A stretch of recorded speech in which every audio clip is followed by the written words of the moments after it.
சந்தோஷப்படுவாங்க.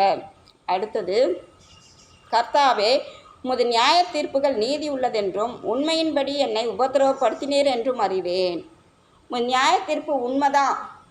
இப்போ நம்ம தேவனுக்கு தெரியாமல் மற்றவங்களுக்கு தெரியாமல் நம்ம மனத்தால் ஏதோ ஒரு தவறு செஞ்சுட்டோன்னு வச்சுங்க, ஏதோ திருப்பி அதுக்கு ஒரு பனிஷ்மெண்ட்டு நமக்கு ஆண்டவர் கண்டிப்பாக கொடுத்துருப்பார்.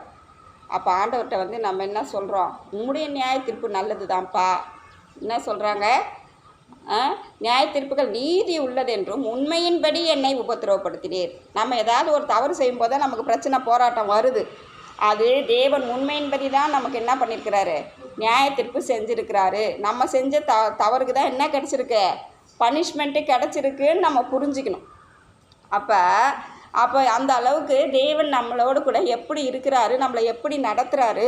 நம்ம செய்கிற தவறை யாருமே சுட்டி காட்டாமல், யாருமே ஒன்றுமே சொல்லாமல் நம்ம மாட்டின தவறுகளை செஞ்சுக்கிட்டே போனோம்னா என்ன பண்ண முடியும்? ஒன்றும் நம்மளால் பண்ண முடியாது. அப்போ தேவன் நம்ம தவறுகளை சுற்றி காட்டுறாரு. என்ன பண்ணுறாரு? சுட்டி காட்டுறாரு. அப்போ நீ இந்த தவறு செஞ்சுருக்கிறேன்னு சுட்டி காட்டும் பொழுது தான் நமக்கு என்ன கிடைக்குது?